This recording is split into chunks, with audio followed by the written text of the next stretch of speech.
Hello welcome back dear Falconers into the learning platform of Falcon nursing classes. As you know कि जो भी national level exams है उनमें almost जो 20 question है वो नॉन नर्सिंग से आते हैं। ठीक है, अब नॉन नर्सिंग का क्या सीन है कि यहाँ से जो है किसी भी एरिया से क्वेश्चन आ सकता है, बट हमने कुछ ऐसे सिलेक्टेड टॉपिक चूज़ किए हैं जहाँ से मोस्ट ऑफ द टाइम्स जो है क्वेश्चन रिपीट होते हैं। तो हम आज उन्हीं क्वेश्चन को यहाँ पे डिस्कस करने की कोशिश करेंगे। देखिए, पहला क्वेश्चन जो आपका आ सकता है that is from the mirror images या फिर वाटर इमेजेस। तो मिरर इमेजेस या वाटर इमेजेस के रिलेटेड क्या सीन आपको याद रखना है कि जब भी हमें मिरर इमेज का क्वेश्चन आएगा तो you have to always remember, कोई आपको इमेज दी गई है या फिर clock, most of the time जो है क्लॉक देते हैं। ठीक है, तो वहाँ पे जब भी मिरर इमेज का क्वेश्चन आएगा तो मिरर इमेज के सीन में आपको क्या याद रखना है कि जब भी मिरर इमेज का क्वेश्चन आएगा तो आपको जो राइट एरिया है वो आपको मिरर में लेफ्ट दिखेगा और लेफ्ट जो है वो आपको मिरर में राइट दिखेगा। ठीक है, जैसे कोई इंडिविजुअल जो है वो मिरर के सामने खड़ा है, जो उसका राइट होगा रियल में वो आपको मिरर में लेफ्ट दिखेगा। हाँ, देन वाटर इमेज की केस में क्या होगा, वाटर इमेज जो है वहाँ पे आपको याद रखना है कि जो टॉप होगा एक इंडिविजुअल का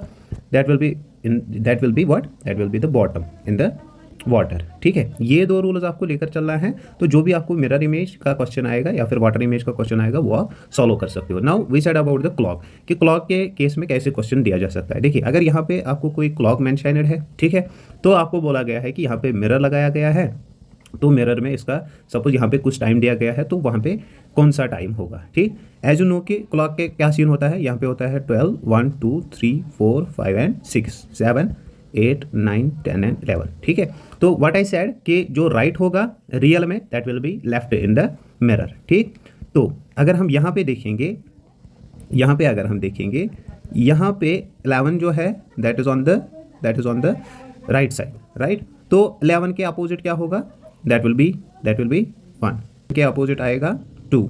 ठीक है, या फिर जो 9 के अपोजिट आएगा दैट विल बी 3, 8 के अपोजिट आएगा 4, 2 के अपोजिट आएगा 5, राइट। या फिर जो 3 है 3 के अपोजिट आएगा 9, सो फोर्थ एंड सो ऑन। तो ये तो सीन रहेगा किसका, मिरर इमेज का। नाउ एक और क्वेश्चन यहाँ से क्या निकल के आ सकता है कि अगर एज ऑफ इंस्टेंस आपको क्लॉक दी है उस पर कोई टाइम दिया गया है, एज ऑफ इंस्टेंस उस पर टाइम दिया गया है 4:20, राइट। नाउ अब आपसे एग्जामिनर पूछेगा कि अगर ये रियल में टाइम है किसका, एक क्लॉक का 4:20, तो मिरर में क्या टाइम रहेगा इसका। देखिए, इसके लिए आपको एक फार्मूला याद रखनी है दैट इज 1160। ठीक है, 1160 को हमें क्या करना है, उसको सब्ट्रैक्ट करना है बाय 420 जो आपको गिवन टाइम दिया गया हो। नाउ इसका क्या रिजल्ट आएगा, दैट विल बी 740। सो अगर किसी क्लॉक पे 420 टाइम दिया गया है, ठीक है, तो मिरर में इसका क्या सीन रहेगा, इसका जो टाइम रहेगा that will B 740, right. Now ये 1160 कहाँ तक ये फॉर्मूला चलेगी, जब तक आपको गिवन टाइम जो है वो 12 से कम दिया गया हो। ठीक है, देखिए सेकंड क्वेरी क्या एग्जिस्ट हो सकती है। अब यहाँ पे हम मान के चलेंगे कि हमें गिवन टाइम है 12:20। अब ये जो टाइम है दिस इज मोर देन 1160। ठीक है, यहाँ पे हमें 12 जो है ना, इस क्वेरी में हमें क्या करना है, जो 12 है इसको कंसिडर करना है एज 0, 0। नाउ अब आपके पास क्या दिया गया है, अब आपके पास 0, 0, 20 दिया गया है। Now you have to subtract 1160 by 0, 0, 20 को कितना आएगा, दैट विल बी 1140। ठीक है, तो ये जो है ये आपके पास दो इमेजेस आ सकती है, ये आपके पास दो क्वेश्चन पूछ सकता है एक एग्जामिनर रिलेटेड टू क्लॉक जो मिरर में आपका टाइम दिया है। ठीक है, सिंपली आपको क्या फार्मूला रखनी है कि जो भी हमें दिया गया है उसको 1160 को उसे सब्ट्रैक्ट करना है। अगर 12 से ज़्यादा है तो 12 को कंसिडर करना है एज 0, 0, राइट। नाउ अब सेकंड केस क्या एग्जिस्ट हो सकता है, सेकंड केस जो एग्जिस्ट हो सकता है that will be of the water image. ठीक है, तो वाटर इमेज के रिलेटेड आप क्या याद रखोगे, जो टॉप होगा क्लॉक का that will be the bottom in the water. तो यहाँ पे अगर आप देखेंगे इस इमेज की तरफ, इस क्लॉक की तरफ, ठीक, तो ये जो 3 और 9 है, ठीक है, जब उल्टा करेंगे इस क्लॉक को तो 3 और 9 जो है that will remain the same. तो यहाँ पे एक पॉइंट निकल के आएगा कि वाटर इमेज के केस में जो क्लॉक होती है उसमें जो है 3 और 9 जो है दैट रिमेन सेम। तो एग्जामिनर आपसे पूछेगा in case of the water image of a clock what are the 2 digital that remain the same. तो आंसर जाएगा आपका 3 और 9। नाउ सेम केस अगर हम लेंगे क्लॉक का, कि क्लॉक का टाइम दिया गया है तो वाटर में क्या टाइम हो सकता है सेम टाइमिंग पे। एज ऑफ इंस्टेंस आपको दिया गया है 8:20 जो है that is the real time of a clock. तो जो वाटर है, वाटर में कौन सा टाइम होगा, जहाँ पे हम मिरर के केस में करते थे 1160 सब्ट्रैक्ट, तो यहाँ पे जो है वी विल सब्ट्रैक्ट 1830 क्या सब्ट्रैक्ट करना है 18:30। नाउ जब 18:30 इससे सब्ट्रैक्ट करेंगे तो दिस विल बी 10:10। तो 10:10 होंगे इस क्लॉक के किस में, वाटर में, जिसका रियल में टाइम था 8:20। तो नंबर कौन सा याद रखना है 18:30। नाउ यहाँ पे भी सीन एग्जिस्ट हो सकता है कि जो टाइम है दैट विल बी इधर लेस देन 30 मिनट और मोर देन 30 मिनट। ठीक है, तो अगर एज ऑफ इंस्टेंस हम मान के चलेंगे कि यहाँ पे अब टाइम दिया गया है हमें 2:50। ठीक, नाउ अब यहाँ पे सब्ट्रैक्ट नहीं कर सकते हैं 11:30 से, क्योंकि ये जो है मिनट्स का seen that is more than 30। तो यहाँ पे हमें क्या करना है, यहाँ पे सिंपली हमें करना है 1790, बस कुछ किया नहीं है। यहाँ पे ये जो 1 आवर है इसको इसमें मिनट्स में ऐड किया है। ठीक, तो 1790 को सब्ट्रैक्ट करेंगे 250 से, तो that will come out to be 15 minutes that is 3, है ना। तो 3:40 होते हैं। तो एक जनरल फार्मूला ये याद रखनी है। ठीक है, फिर अगर मिनट्स 30 मिनट से ज़्यादा है तो 1790 हमें अप्लाई करना है। तो ये दो क्वेश्चन जो है ये एग्जिस्ट हो सकते हैं, कहाँ से, वाटर और मिरर इमेजेस से, right. Now then there comes the third case, जहाँ पे आपको एग्जामिनर क्या पूछ सकता है, जहाँ पे आपको एग्जामिनर एंगल का पूछ सकता है। ठीक है, वहाँ पे टाइम देगा वो, राइट, आवर्स में देगा टाइम, मिनट का भी देगा, प्लस वहाँ पे आपको बोलेगा कि what will be the angle of the clock. ठीक, तो एंगल को कैलकुलेट करने के लिए what you are suppose to remember, आपको एक फार्मूला याद रखनी है, that is minute into 11/2 minus hour multiplied by 30। ठीक है, जैसे मान के चलेंगे कि हमारे पास टाइम है 4:36। Now what we are suppose to do, we have to calculate the angle. तो यहाँ पे हम क्या करेंगे, मिनट जो है that is 36 multiplied by 11/2 minus 4 into, क्योंकि आवर जो है दैट इज 4, हाँ, इंटू 30। तो इसको जो है अगर हम सॉल्व करेंगे, ठीक है, तो that will come as this is 198 minus 120 which is equal to 78 degree. तो जो एंगल होगा क्लॉक का that will be 78 degree, right. तो ये जो है these are the problems of the mirror, right. Now then direction से क्वेश्चन आ सकता है। देखिए, जब भी डायरेक्शन का क्वेश्चन आएगा आपको, तो पहले तो आपको ये चीज़ बेसिक पता होनी चाहिए। ठीक है, this is the east, this is west, this is north and this is south, right. तो ये तो यूनिवर्सल डायरेक्शन है। ठीक है, देन नॉर्थ और ईस्ट के बीच क्या निकल के आएगा, that is the north east.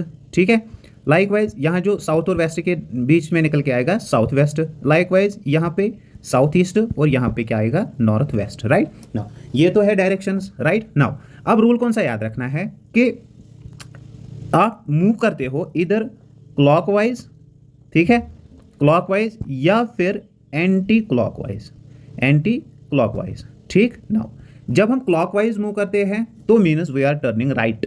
ठीक है, जब एंटी क्लॉकवाइज करते हैं then we are turning left. बस इतना याद रखना है। ठीक है, जैसे एज ऑफ इंस्टेंस कोई बंदा जो है यहाँ नॉर्थ पे खड़ा है, व्हेन वी विल से कि बंदा जो है that is taking right, right ले रहा है तो मतलब ऐसे जा रहा है। ठीक है, तो क्लॉक भी सेम डायरेक्शन में मूव करती है, तो that is the right. Now अब अगर हम कहेंगे एंटी क्लॉकवाइज तो मीन्स कि ये लेफ्ट ले रहा है। ठीक, तो यूनिवर्सल रूल क्या है, clockwise means right turn, anti clockwise means the left turn. ठीक, नाउ अब टोटल डायरेक्शंस कभी सिंपल अगर पूछ सकता है टोटल डायरेक्शंस कितनी होती है, तो टोटल डायरेक्शन जो है that are 10, total directions are 10 in number. ठीक, नाउ अब दूसरा सीन क्या एग्जिस्ट हो सकता है, देखो अगर हम इस पे एमसीक्यू देखेंगे कि मान के चलेंगे कि एग्जामिनर हमें बता रहा है कि कोई बंदा जो है उसने स्टार्ट किया फ्रॉम पॉइंट ए। ठीक है, तो आप डालोगे ऐसे डायरेक्शंस का सीन, पॉइंट ए जो है हम कंसिडर करेंगे सेंटर, अगर मेंशन नहीं है कहाँ से स्टार्ट किया है तो सेंटर कंसिडर करना है। अब अगर एज ऑफ इंस्टेंस एग्जामिनर ने मेंशन किया है कि ए पर्सन है स्टार्टेड फ्रॉम इधर ईस्ट वेस्ट नॉर्थ या साउथ, तो फिर वहाँ से चल रहा है। अगर खाली मेंशन किया है कि एक पॉइंट से स्टार्ट किया है तो हमें सेंटर लेना है। ठीक, अब हमें एग्जामिनर पूछेगा कि ए ने स्टार्ट किया from point, from A point. ठीक है, फ्रॉम ए पॉइंट मीन्स कि उसने कहाँ से स्टार्ट किया है, सेंटर से स्टार्ट किया है। Then turned right, then turned right.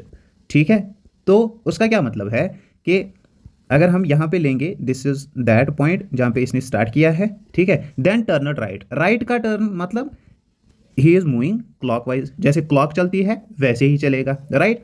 Then turned left, then turned left, then turned left. ठीक है, फिर उसने क्या किया है, लेफ्ट टर्न किया है। अब अगर इसने लेफ्ट टर्न किया है तो मतलब इसने मूव किया है एंटी क्लॉकवाइज, तो ये वापस आएगा ऐसे। ठीक है, then again turned left, then again turned left. ठीक है, फिर से इसने लेफ्ट लिया है, अगेन टर्नड लेफ्ट मीन्स फिर से ये कहाँ जा रहा है, this is he is going anti clockwise. What will be the position, what will be position. तो पोजीशन, अब फाइनल पोजीशन क्या होगी, फाइनल पोजीशन जो है ये फिर से उस स्टार्टिंग पॉइंट पे जो है ये फिर से पहुंच गया है। ठीक, तो या तो ऐसे दे सकता है। दूसरा क्वेश्चन कहाँ से दे सकता है कि डिस्टेंस का हमें बोल देगा। ठीक है, डिस्टेंस का अगर बोल देगा एज ऑफ इंस्टेंस के एक इंडिविजुअल जो है उसने क्या किया है, he has started from point ओ।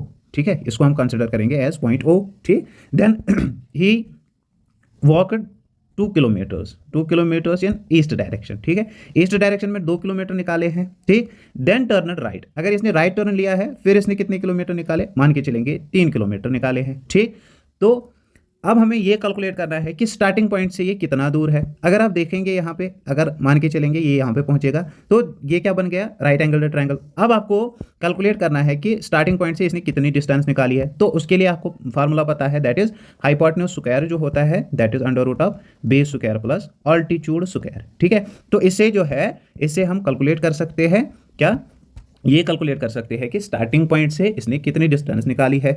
ये ओनली इन दैट केस कि अगर एक इंडिविजुअल जो है उसने ये क्या बना रहा है, राइट एंगल ट्रायंगल बना रहा है। ठीक, नाउ अब दूसरा केस क्या एग्जिस्ट हो सकता है, हमें बता रहा है एग्जामिनर कि there is a person who has started from the centre. ठीक है, 5 किलोमीटर जो है उसने वॉक किया टुवर्ड्स द वेस्ट, तो ये तो हुए इसके 5 किलोमीटर्स। ठीक है, then he has turned left. अब अगर लेफ्ट टर्न लिया है तो एंटी क्लॉकवाइज जाएंगे एंड वॉक 3 किलोमीटर्स, तो यहाँ पे इसने 3 किलोमीटर निकाले। Then after that he has turned right. Right turn का मतलब कैसे मूव करेगा, towards clockwise and run 9 kilometres. ठीक है, 9 किलोमीटर ये यहाँ तक चला। Then turned right means then turned clockwise और निकाले 3 किलोमीटर।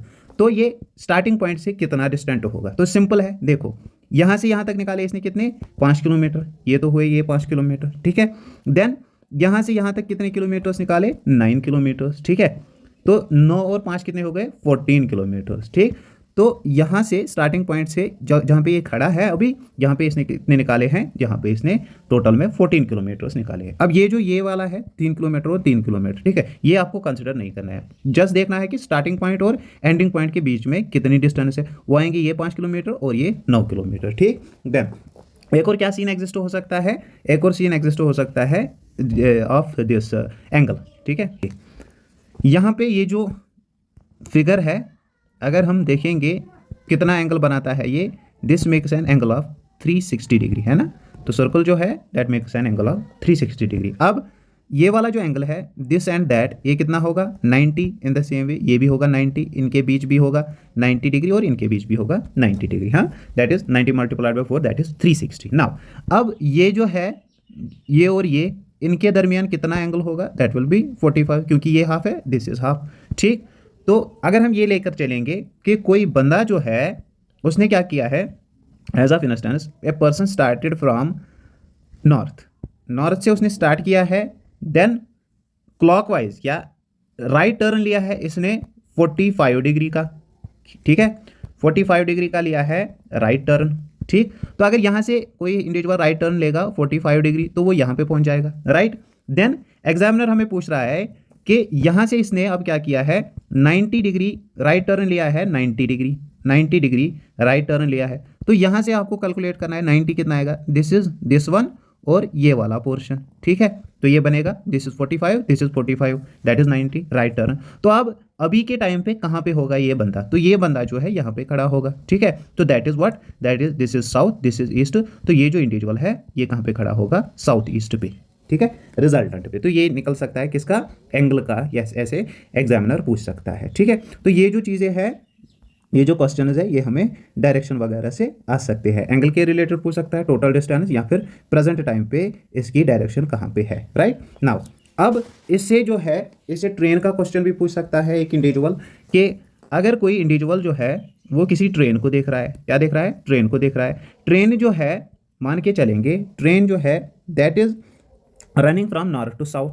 ठीक है, ये नॉर्थ है, दिस इज साउथ। यहाँ से क्या चल रही है, ट्रेन चल रही है। ठीक है, विंड जो है विंड रन कर रही है from east to west, this is the direction of the wind. देखो अब जब ट्रेन यहाँ से चल रही है तो स्मोक कहाँ की तरफ छोड़ेगी, ये पीछे की ओर। ठीक है, यहाँ से विंड चल रही है, ये स्मोक को कहाँ ले जाएगी, आगे की ओर। ठीक है, तो एग्जामिनर आपसे पूछेगा विंड की क्या डायरेक्शन होगी। देखो ट्रेन की direction from north to south है, तो विंड जाएगी टुवर्ड्स द नॉर्थ, ऊपर की ओर, ठीक है। विंड की डायरेक्शन ईस्ट टू वेस्ट है तो स्मोक जाएगा टुवर्ड्स द वेस्ट। तो इसका क्या रिजल्टेंट आएगा, that is between this and this, that is the north west. तो जो डायरेक्शन ऑफ स्मोक होगी, direction of smoke will be north waste.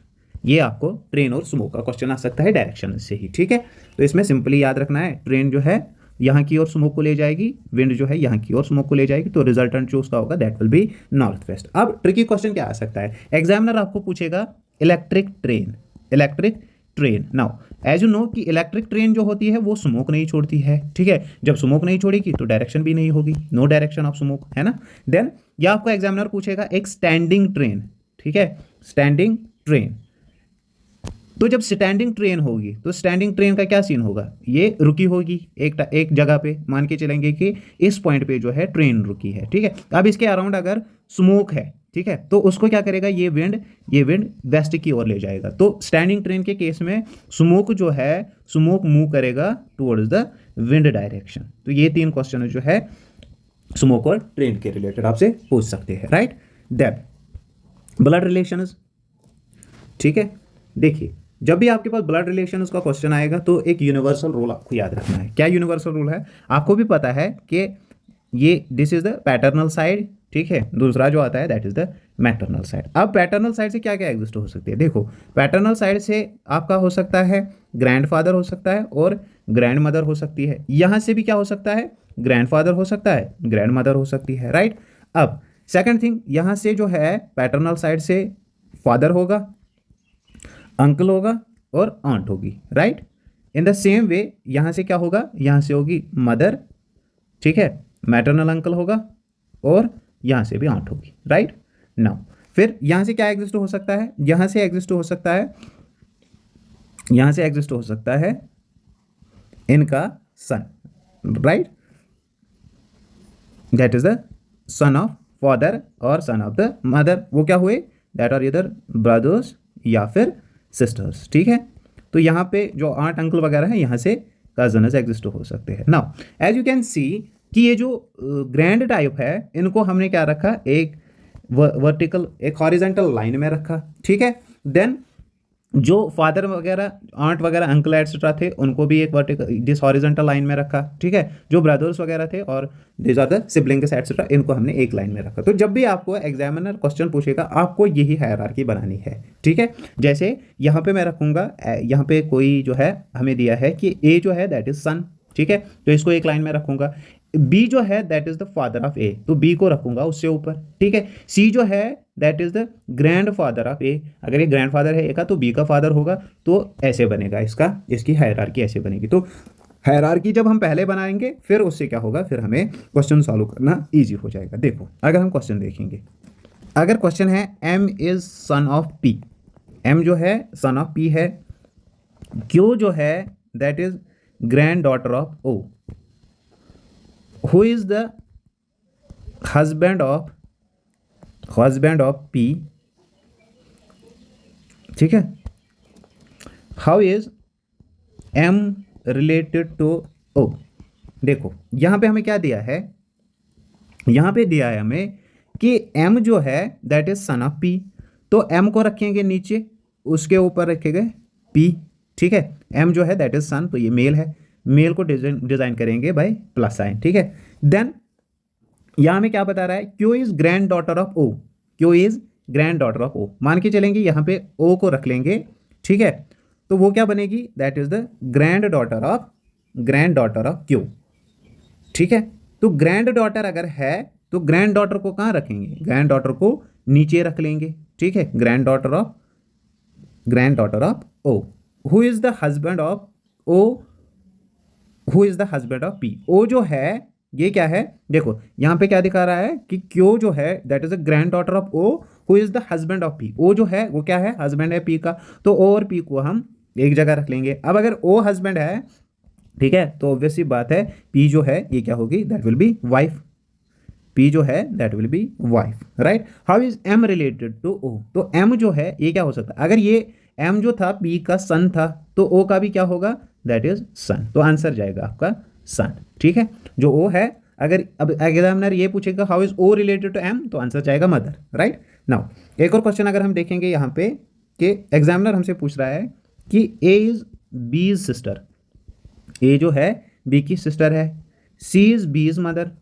सी जो है बी की मदर है, right. Then D is C is father, D is C is father, E is D is mother, ठीक है। Then how is A related to D, how is A related to D. देखो यहाँ पे क्या दिखा रहा है हमें ये कि ए जो है बी की सिस्टर है, सी जो है बी की मदर है, डी जो है सी का फादर है, ठीक है। ई जो है दैट इज डी की mother, how is A related to D, ठीक। नाउ ए जो है बी की सिस्टर है, मीन्स कि इनको हम हॉरिजेंटली जो है रख देंगे, राइट। देन सी जो है बी की मदर है, सी जो है बी की मदर है तो सी को बी के ऊपर रख देंगे, राइट। देन मदर है तो माइनस से रिप्रेजेंट करेंगे, right. Then D is C is father, D जो है वो सी का फादर है तो ये आएगा इसके ऊपर, ठीक है। Then E is D is mother, तो ई जो है डी की मदर है, right. How is A related to D, अब ए जो है इसको किससे रिलेशन निकालनी है, डी के साथ रिलेशन निकालनी है, ठीक है।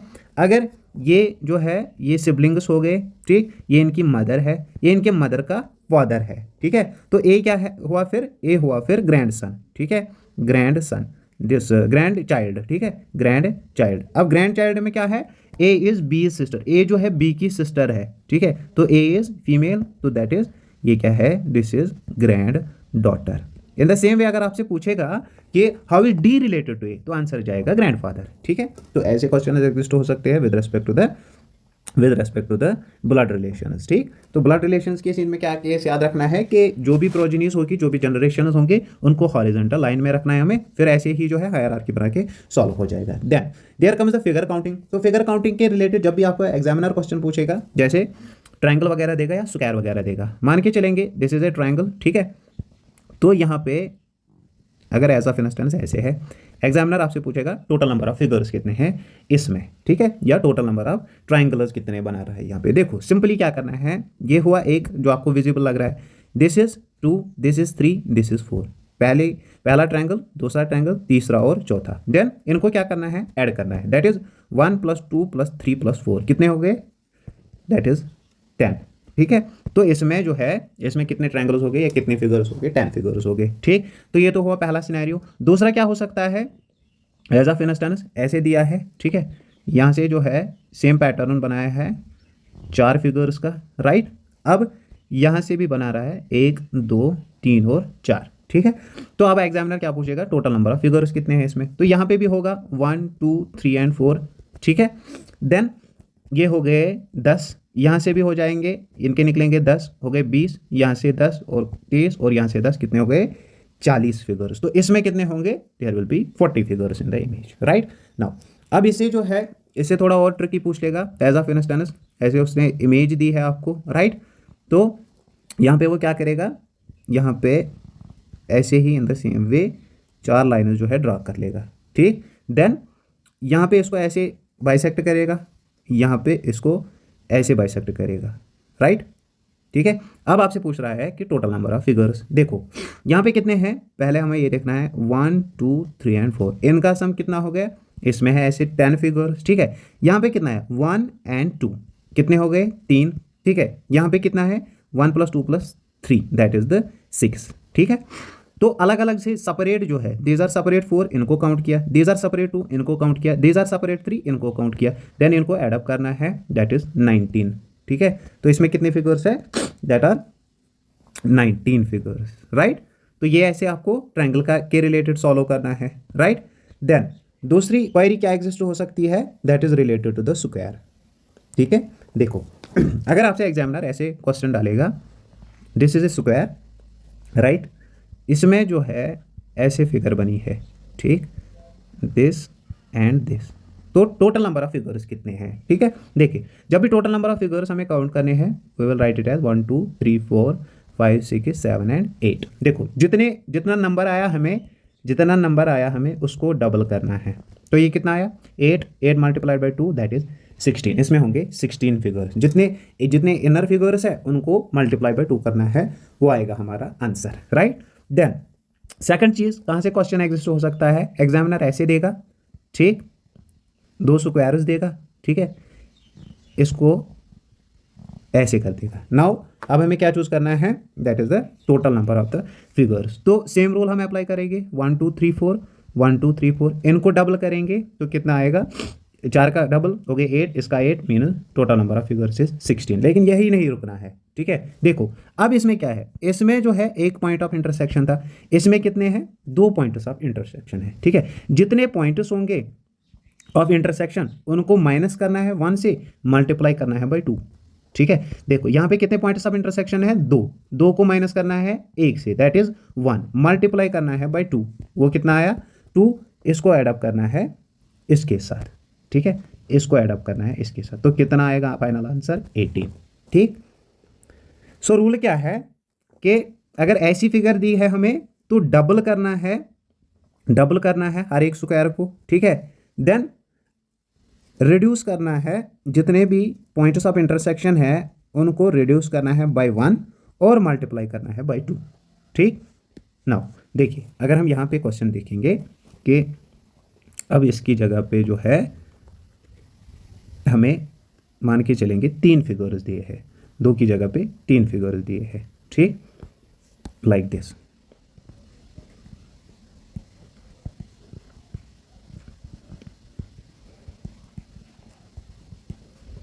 ठीक, 1 2 3 4 5 एंड 6, इसमें भी होंगे 6, इसमें भी होंगे 6, उनको डबल करना है 12 12 12, ठीक है। तो ये हो गए 36, ठीक। अब पॉइंट्स जो है कितने पॉइंट्स है, 1 2 और 3, 3 को सब्ट्रैक्ट करना है 1 से, दैट इज 2, उसको मल्टीप्लाई करना है 2 से, 2 2 4, 36 और 4 कितने हो गए, तो दैट इज 40। तो इसमें कितने टोटल फिगर होंगे, 40 फिगर्स इसमें टोटल होंगे, राइट। तो ये तो पूछ सकता है फिगर्स का। अब अगर एज ऑफ इंस्टेंस इसने एग्जामिनर ने पहले वाले रूल और दूसरे वाले रूल को कंबाइन किया है, जैसे एग्जामिनर क्या पूछ रहा है हमसे कि कोई फिगर है लाइक दिस, दैट मीन्स कि जो ट्रायंगल्स की फिगर थी उसको एड अप किया है किसके साथ, उसको एड अप किया है दिस स्क्वायर वाले फिगर्स के साथ। ऐसे फिगर दी है 1 2 3 एंड 4, ठीक है, दिस एंड दिस, राइट। अब इसके ऊपर बनाए हैं ट्रायंगल, उसको बीच में जो है बाइसेक्ट किया है, यहाँ से भी बनाया है ट्रायंगल, इसको बीच में बाइसेक्ट किया। What are the total number of figures, तो ये कितने हैं, 1 2 3 4 हो गए 8, मल्टीप्लाई करना है 2 से, ये भी 8 ये भी 8 ये भी 8, कितने हो गए 24, दीज आर 24 प्लस इसमें अब कितने हैं, 1 2 3 4, 4 पॉइंट्स है, 4 माइनस कितना करेंगे, 4 माइनस 1 दैट इज 3, 3 को मल्टीप्लाई करेंगे 2 से, दैट इज 6, ठीक है। ये तो हुआ 1 and 2, 1 plus 2 that is 3, 1 plus 2 that is 3, ठीक है। तो ये हो गए कितने, these are 32 plus 6 that is 40, और ये हो गए 3 और 3 plus 6 that is total number of figures इसमें 46 होंगे, ठीक। तो ये हुआ फिगर काउंटिंग का। There comes the alphabet series. हाँ, एक और क्वेश्चन यहाँ से भी पूछ सकता है कि एज ऑफ इंस्टेंस अब अगर ट्रायंगल में ट्रायंगल है, क्या है, ट्रायंगल में ट्रायंगल, जैसे दिस इज द ट्रायंगल, ठीक है, इसके अंदर एक और ट्रायंगल है, राइट, इसके अंदर एक और ट्रायंगल है, तो कैसे काउंट करोगे। देखो इसमें क्या सीन रहता है, इसमें हम फार्मूला यूज़ करते हैं 4n-3। Now what is this n, n is number of large figures, देखो यहाँ पे क्या है large figure, this is a large figure, ठीक है, 1, ये लार्ज फिगर है 2, और ये लार्ज फिगर है, ठीक है, जो बड़े बड़े ट्रायंगल बने हैं, तो large figure is total number is 3, तो 4 मल्टीप्लाइड बाई 3 माइनस 3 कितना हो गया, 12 माइनस 3 दैट इज 9, तो इसमें होंगे 9 फिगर्स, ठीक।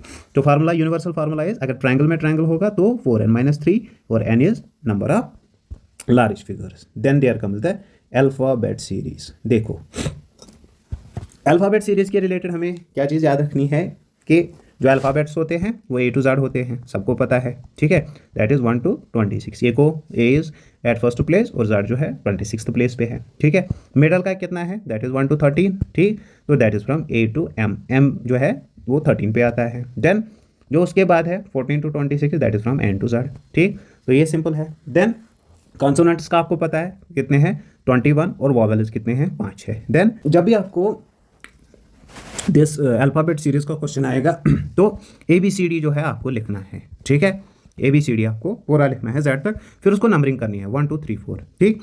अब अगर टाइम बचाओगे ठीक है, यहाँ पे जो है m तक लिख देंगे, फिर इसके नीचे n, so fourth and so on, यहाँ से z। ठीक, अब अगर टाइम बचाना है तो सिंपली क्या याद रखोगे, सिंपली आप याद रखोगे EJOTY।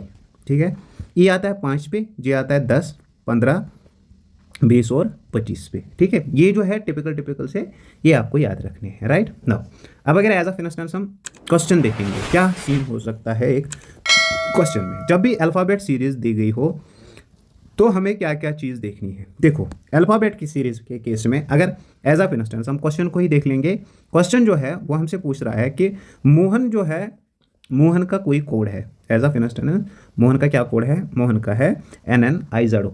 ठीक है, तो सोहन का क्या कोड होगा, देखो मोहन का कोड है NNIZO। ठीक, तो सोहन का क्या कोड होगा। देखो यहाँ पे हमें क्या देखना है, जब भी लेटर सीरीज हमें मिली है तो एक रूल है, हमें देखना है कि लेटर रिपीट मत हो रहे हैं। क्या मत हो रहे हैं, लेटर रिपीट मत हो रहे हैं। तो अगर हम यहाँ पे देखेंगे लेटर जो है वो रिपीट ही नहीं हो रहा है। ठीक है, राइट। देन सेकंड थिंग जो है वो हमें देखने हैं, अपोजिट लेटर तो नहीं है, अपोजिट लेटर तो नहीं है। ठीक है, क्या नहीं है, अपोजिट लेटर तो नहीं है। तो एम के अपोजिट आता है एन, ओ के अपोजिट जो है एन नहीं आता है, ओ के अपोजिट आता है एल। ठीक है, तो अपोजिट लेटर्स भी नहीं है यहाँ पे। ठीक, then letter to letter check, letter to letter check हमें करना है कि अगर एज ऑफ इंस्टेंस एम जो है, एम को क्या किया है, +1 किया है तो वो बन गया है एन। ठीक है, this is letter to letter check. O को क्या किया है, ओ को -1 किया है तो ये बन गया है एन।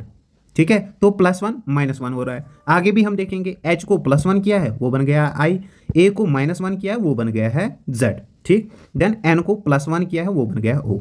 तो जब हमने लेटर टू लेटर चेक किया हमें क्या मिला कि +1 -1 का सीन हो रहा है। ठीक, देन एक और अगर टफ पूछा जाएगा तो वो क्रॉस पैटर्न होगा। क्या होगा, क्रॉस पैटर्न। ठीक है, क्रॉस में जैसे this will correspond to this, this will correspond to this, ऐसे क्रॉसिंग होगी। ठीक, तो एज सच जो है ऐसे ही यही 4 बेसिक रूल्स अप्लाई होते हैं। या तो लेटर रिपीट होगा, ठीक है, या फिर अपोजिट लेटर दिया होगा। लेटर टू लेटर चेक करना है हमें, प्लस तो नहीं है, माइनस तो नहीं है, डिवाइड तो नहीं है, मल्टीप्लाई तो नहीं है, और क्रॉस पैटर्न देखना है हमें। नाउ यहाँ पे क्या था, यहाँ पे +1 और -1 हो रहा था मोहन को। ठीक है, तो इन द सेम वे सोहन को भी क्या होगा, +1 -1 होगा। ठीक है, जैसे एस को +1 करेंगे वो बनेगा टी। ठीक है, ओ को -1 करेंगे वो बनेगा एन। ठीक है, देन एच को +1 करेंगे दैट विल बी आई।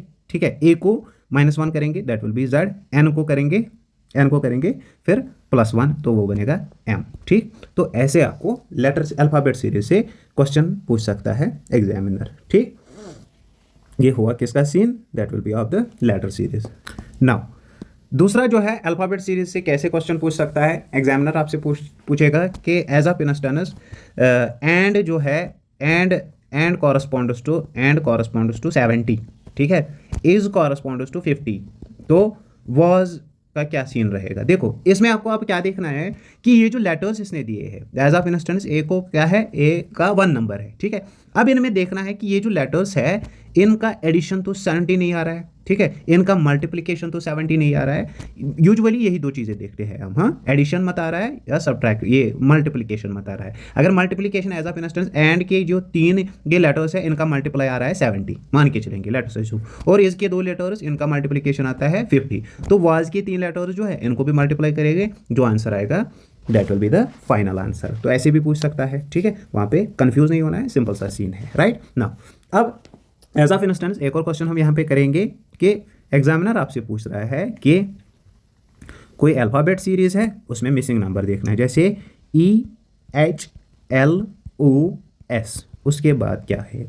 देखो सिंपली आपको क्या करना है, ई का देखना है कौन सी पोजीशन पे है, 5th पोजीशन पे, H 8th पोजीशन पे, L 12th पोजीशन पे, O 15th पोजीशन पे, S 19th पोजीशन पे। राइट, ठीक, नाउ यहाँ पे एज ऑफ इंस्टेंस यहाँ पे इसने जेड भी दिया है, तो जेड कौन सी पोजीशन पे, 26। तो यहाँ पे क्या हो रहा है, 5 को प्लस किया है 3 से, 8 को प्लस किया है 4 से, 12 को 3 से, 15 को 4 से, तो 19 को करेंगे बाई 3 तो कितना आएगा 22। 22 पे कौन सा आपका जो है लेटर होगा, that will be the answer. उसको अगर ऐड करेंगे क्या 4 तो वो आना चाहिए जेड। 26 है ना। तो जो भी आपको अल्फ़ाबेट होगा at 22nd place that will be your answer. ठीक ना, ये तो हुआ अल्फ़ाबेट सीरीज का। यही 3 स्टैंडर्ड के क्वेश्चन पूछ सकते हैं। Now there comes the ratio. ठीक है, देखो रेशो का क्या सीन है। एग्जामिनर आपसे पूछेगा x/y = 5:9, बोल दिया। Then y/z = 4:7, then what will be x/y/z। ठीक है, देखो सिंपली क्या करना है, हमें लिखना है x/y कितना है 5:9, x/y है 5:9, देन y/z, देखो यहाँ पे y है 9, यहाँ पे y है 4। ठीक है, तो y/z कितना होगा 4:7। ठीक है, देन x और y और z कितना होगा। तो ये जो ये वर्ड्स है, ये जो 2 नंबर्स है, इनको मल्टीप्लाई करना है। कितना होगा ये 5 4 20, देन इन 2 को मल्टीप्लाई करना है, दैट इज 9 4 36। ठीक है, देन 9 और 7 को करना है, दैट इज 63। ठीक है, तो 20:36:63 ये इसका क्या होगा रेशो होगा x/y/z का। ठीक है, तो ऐसे ऑर्डर देना है और उसके बाद जो है इनको एक दूसरे के साथ मल्टीप्लाई करना है। बस ये रूल आपको याद रखना है। देन सेकंड जो है क्वेरी कहाँ पे एग्जिस्ट हो सकती है, that is related to the age. देखो एग्जामिनर अगर क्वेश्चन ऐसे पूछेगा, क्या होगा क्वेश्चन कि रेशो जो है of Sita's age to Gita's age ये कितनी है 8:9। ठीक है, अगर सम है इनकी एज का 68, तो इनकी एज का रेशो कितना होगा आफ्टर 10 ईयर्स। देखो जितना क्वेश्चन में दिया है एज पर दैट जाना है, हमें ना कुछ ऐड करना है ना कुछ सब्ट्रैक्ट करना है। तो ratio of Sita to Gita age is 8:9।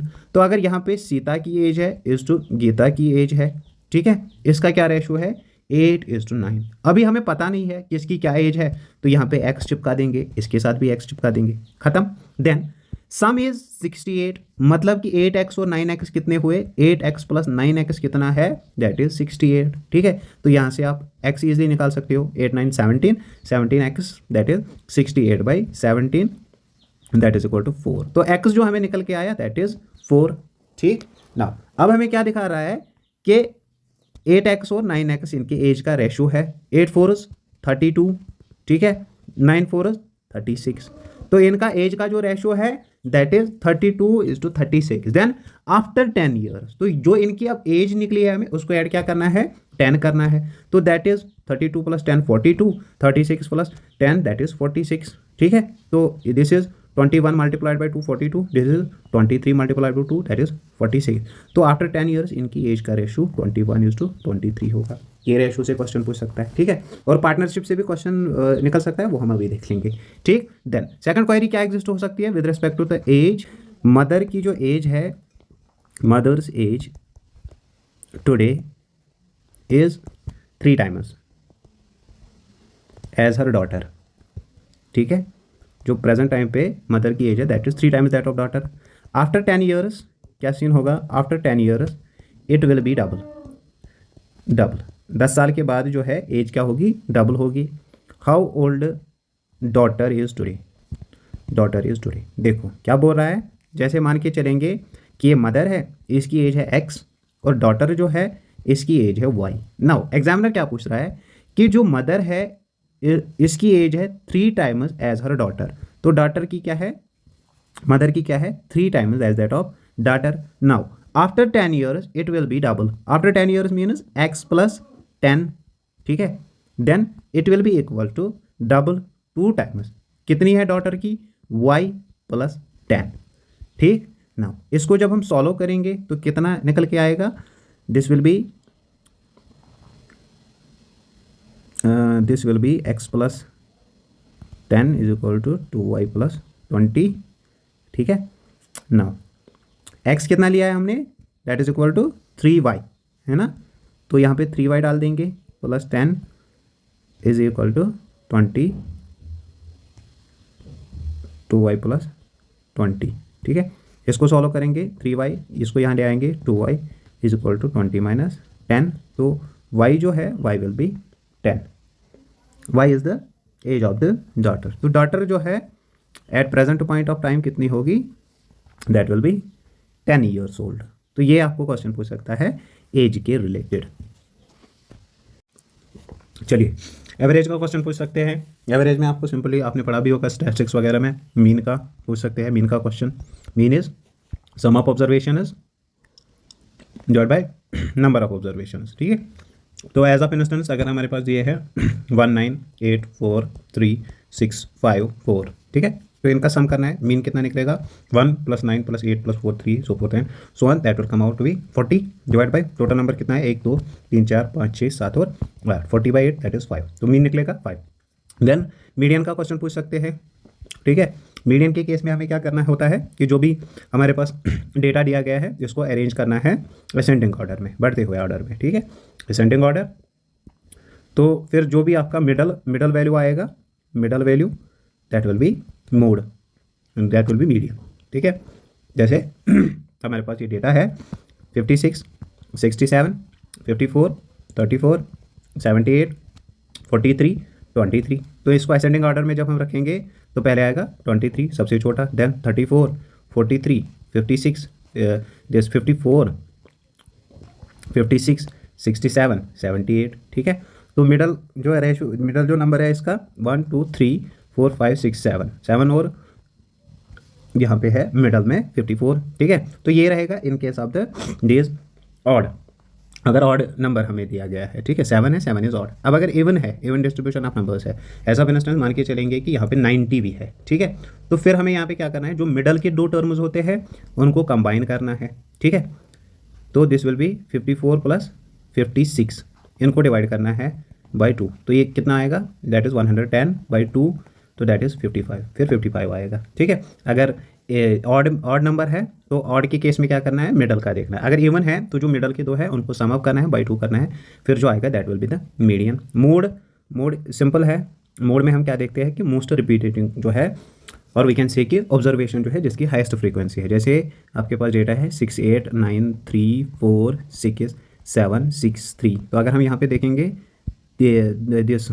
6, ठीक है, 1 2 और 3 दफ़ा है, तो मोड जो आएगा दैट विल बी 6, ठीक है। तो ये सिंपल सा है, ज़्यादा एफर्ट इसको लगाने की ज़रूरत नहीं है। अब यहाँ पे एवरेज से जो है, और वी कैन से रेशो वगैरह से, जो मैंने प्रीवियसली कहा था कि पार्टनरशिप का क्वेश्चन हमें पूछ सकता है, ठीक है। अगर बता लेंगे, एग्जामिनर आपसे बोलेगा कि कोई जो है बंदे 2-3 हैं, उन्होंने कुछ इन्वेस्टमेंट वगैरह स्टार्ट की, 1 साल के लिए एक का इतना कंट्रीब्यूशन था, दूसरे का इतना कंट्रीब्यूशन था, तीसरे का कितना होगा अगर टोटल कंट्रीब्यूशन ये है, ठीक। या फिर यहाँ से थोड़ा डेटा चेंज कर सकता है, बोल सकता है कि किसी ने 6 मंथ्स के लिए इन्वेस्ट किया, किसी ने 2 मंथ्स के लिए, किसी ने 4 मंथ्स के लिए, या ऐसे पूछ सकता है किसी ने तीसरे मंथ से स्टार्ट किया, किसी ने चौथे मंथ से। तो वहाँ पर हमारा क्या सीन रहेगा, देखो अगर क्वेश्चन ऐसे होगा कि क्या क्वेश्चन है, A B और C, ठीक है, इन्होंने इन्वेस्ट किए कितने 6300, ए ने 6300 किए, बी ने 4200 एंड सी ने 10,500 रेस्पेक्टिवली, ठीक। Then find the share of A in profit of 12,100 after a year. देखो क्या है क्वेश्चन, क्या है कि ए का कंट्रीब्यूशन है 6300, बी का 4200, सी का 10,500, ठीक है।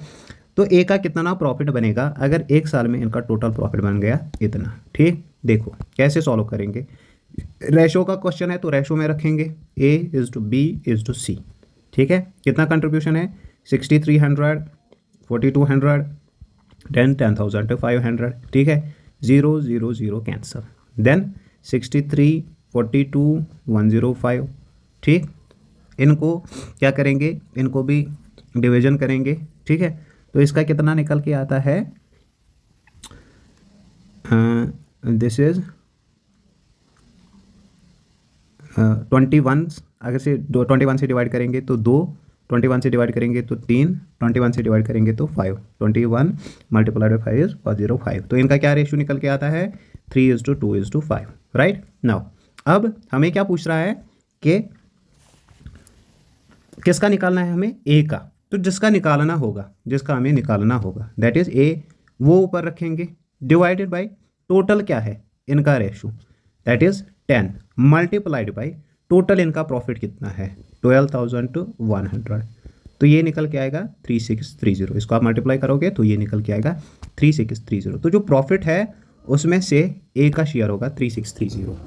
तो सिंपली क्या करना है ऐसे केसेस में, ए बी और सी का रेशो निकालना है। जो रेशो निकाल के आएगा उसमें से जिसका निकालना होगा, ए का निकालना था उसको ऊपर रखेंगे 3 डिवाइडेड बाई टोटल इनके रेशो का सम मल्टीप्लाइड बाई टोटल प्रॉफिट। अब यहाँ पे देखो, अब अगर एज ऑफ इंस्टेंस यहाँ पे ये तो सिंपल है कि सबका दिया है इन ए ईयर, ठीक। अब अगर एज ऑफ इंस्टेंस बोला होगा कि ए ने फॉर 3 मंथ्स किया, बी ने फॉर 6 मंथ्स किया, सी ने फॉर ए ईयर किया, तो ये जो रेशोज हैं इनको उस ड्यूरेशन से मल्टीप्लाई करना है, ठीक है। या ऐसा बोलेगा कि ए ने 7th मंथ से स्टार्ट किया, 7th मंथ से स्टार्ट किया मीनस 5 महीने तक भरा इसने, ठीक है। बी ने 5th मंथ से स्टार्ट किया मीनस 7 महीने भरा इसे, तो वो जो है वो आप इसी में फिर चेंज कर सकते हो। एज सच तो ऐसे डायरेक्टली क्वेश्चन पूछेगा, ठीक है। अगर ज़्यादा फिर कॉम्प्लेक्स पूछेगा तो वैसे अलग अलग जो है इनकी टाइम ड्यूरेशन बता सकता है। Then there comes the percentage. तो परसेंटेज के रिलेटेड में क्या चीज़ आपको पूछ सकता है कि एज ऑफ इंस्टेंस क्वेश्चन पूछेगा 40% ऑफ 30 कितना होगा। देखो जब हम परसेंटेज को कन्वर्ट करते हैं नंबर में तो दिस सिंपली मीन्स 40/100, आपकी जगह पे मल्टीप्लाई करेंगे एंड दिस इज 30, ठीक है। ये कैंसिल हो गया, this one cancel, that is 12, ठीक। दूसरा क्या क्वेश्चन पूछ सकता है एज ऑफ इंस्टेंस, वो बोलेगा 30% of what percent, 30% of what percent is 12। तो यहाँ पे simply 30 of what percent means x percentage by 100 is equal to 12। इसको अगर सॉल्व करेंगे this one will cancel out, ठीक है। तो this will be 3x equal to, इसका यहाँ से मल्टीप्लाई जाएगा 120, x equal to 120/3 that is 40। तो ऐसे क्वेश्चन पूछ सकता है। देन रूट में अगर क्वेश्चन पूछ लेगा as of instance √16 of 40% is, तो √16 you know is 4, then percentage 40% 40/100 is equal to this, ठीक है। तो यहाँ पे अगर हम इसको कैंसिल आउट करेंगे दिस विल बी 1.6, ठीक है। 1.6 इज इसका फाइनल आंसर, ठीक। तो ये तो सिंपल क्वेश्चन है परसेंटेज का। अब कॉम्प्लेक्स अगर पूछेगा तो कहाँ तक जा सकता है कि इंक्रीज डिक्रीज का पूछ सकता है या एक्सीड रिड्यूस पूछ सकता है। तो सिंपली आपको एक ही रूल याद रखना है, अगर एक्सीड हो रहा है तो प्लस करना है परसेंटेज को, अगर रिड्यूस तो माइनस करना है परसेंटेज को। एज ऑफ इंस्टेंस एग्जामिनर आपसे पूछेगा if y exceeds x by 25%, then x is less than y by how much percent। देखो क्या बोल रहा है कि x जो है वो एक्सीड कर रहा है, y जो है वो एक्सीड कर रहा है x को कितने परसेंट से, 25% से। तो 25 दिया है परसेंटेज का, क्या कर रहा है, एक्सीड कर रहा है मीनस +25 मल्टीप्लाइड बाई परसेंटेज का 100, ठीक है। तो that will come out to be, इसको सॉल्व करेंगे तो 20% आएगा, क्या आएगा 20%। सो जो है that is less than y by 20%। क्या करना है, एक्सीड के केस में जितने परसेंटेज दी है उतना लिखना है, डिवाइड करना है 100, अगर एक्सीडेड दिया है तो प्लस जाएगा 25 मल्टीप्लाइड बाई 100, वो निकल के आएगा। अब इन द सेम वे अगर ये पूछ लेगा कि इफ y यहाँ पे एक्सीड की जगह पे लेस लिखेगा देन x बाई 25%, तो सिंपली क्या करना है 25 डिवाइड बाई 100, इसको माइनस करना है 25 से, क्योंकि अब लेस बोल रहा है, मल्टीप्लाइड बाई 100, तो कितना आएगा 33%। x जो है that will be more than y by 33%। अब x y की जगह पे नाम लिख देगा यहाँ वहाँ के, तो वहाँ पे कंफ्यूज नहीं होना है। दो ही रूल याद रखने हैं, एक्सीड बोल रहा है तो प्लस करना है और लेस बोल रहा है तो माइनस करना है, ठीक। देन रेशियो एंड प्रोपोर्शन का क्वेश्चन पूछ सकता है। रेशियो एंड प्रोपोर्शन और सिंप्लीफिकेशन का अगर पूछेगा तो सिंप्लीफिकेशन को आपको सिंपली याद रखना है, दैट इज BOD/MAS, ठीक है। तो ये हमें 8th 9th में पढ़ा रहे थे, क्या सीन करना है क्या नहीं करना है। एज ऑफ इंस्टेंस अगर हम यहाँ पे देखेंगे question that is 24:4 multiplied by 2 divide 2 + 2 + 46 - 40, तो ब्रैकेट है पहले, तो ब्रैकेट को सॉल्व करेंगे, ठीक है। यहाँ तक ये सेम रहेगा, प्लस 46 - 40 दैट इज 6, ठीक है। देन ऑफ नहीं है कहीं पे, डिवीजन अगर है या कहाँ पे डिवीजन है, यहाँ पे डिवीजन है, तो इसको सॉल्व करेंगे that will come out to be 6, है ना।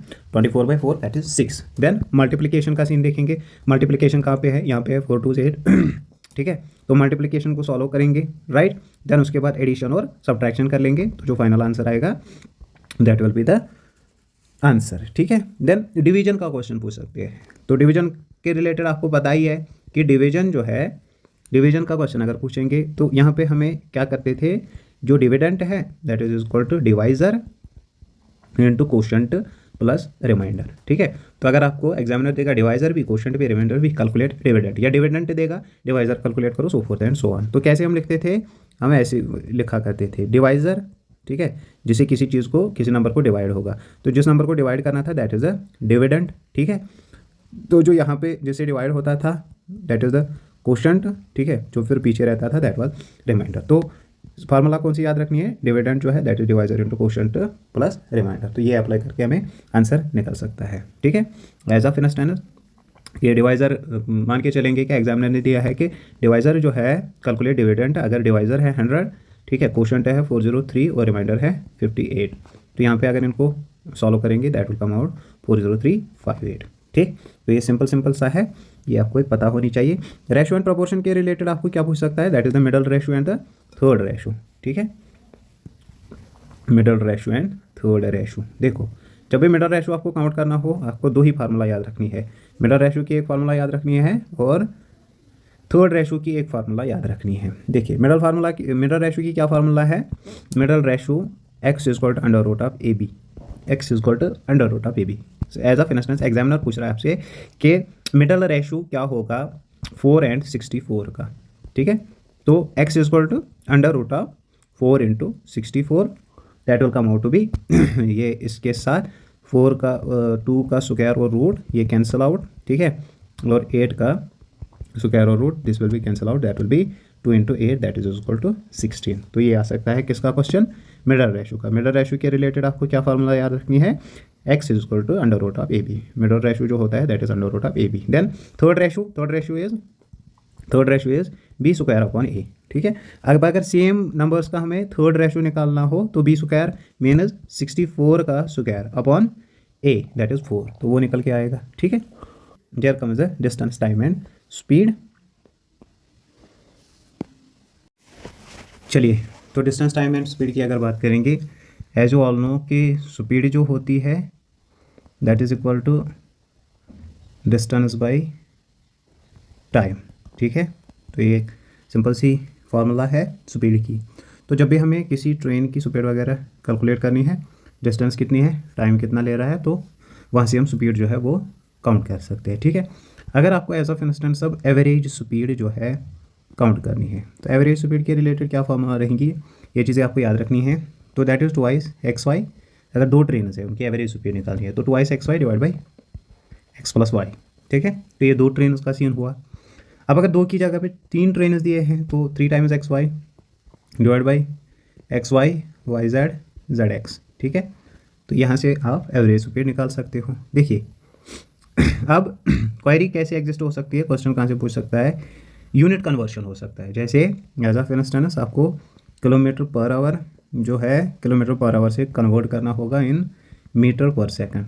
तो जो भी कन्वर्शन होगा, कन्वर्शन के रिलेटेड आपको मल्टीप्लाई करना है बाय 5/18, ठीक है।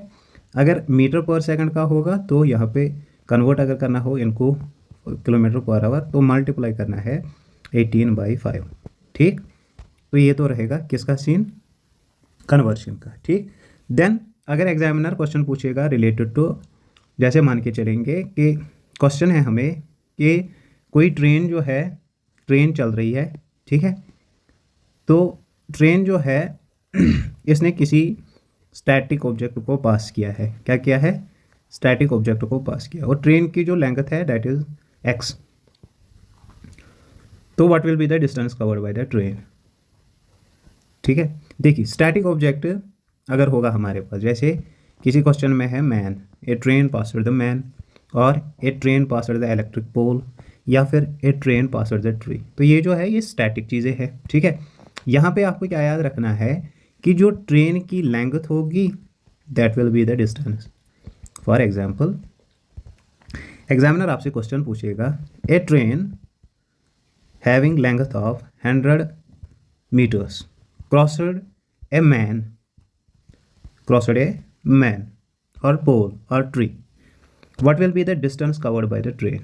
तो what I said कि अगर स्टैटिक ऑब्जेक्ट्स होंगे तो यहाँ पे जो क्या सीन रहेगा, यहाँ पे जो डिस्टेंस ट्रैवल करेगी train that will be the length of the train, तो distance travelled will be 100 meters, ठीक।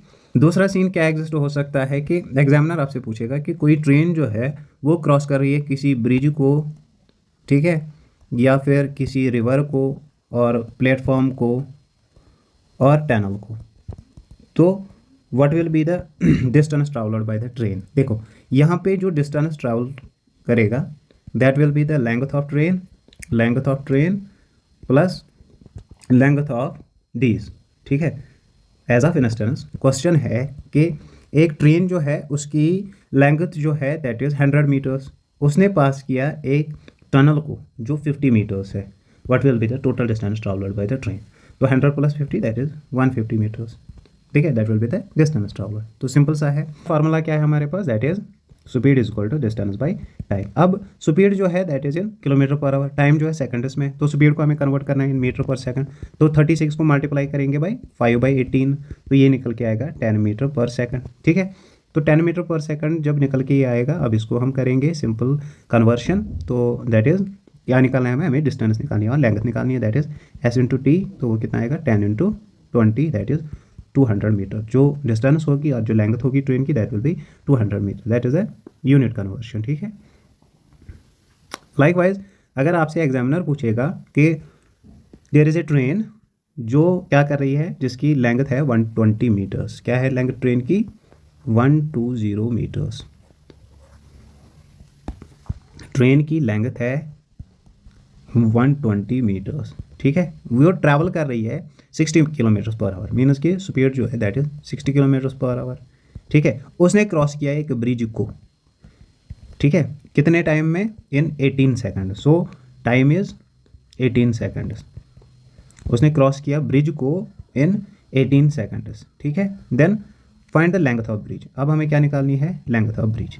क्या कहा था हमने कि जो अगर ब्रिज वगैरह का दिया है तो यहाँ पे क्या सीन रहेगा, यहाँ पे एड अप हो जाएगा, डिस्टेंस जो है वो एड अप हो जाएगी। So distance will be 120 plus x that is the length of the bridge, time जो है दैट विल बी 18 सेकंड्स, और स्पीड कितनी निकल के आएगी 60 मल्टीप्लाइड बाई 5/18, क्योंकि यहाँ पे है मीटर्स में लेकिन यहाँ पे स्पीड है किलोमीटर पर आवर में, ठीक है।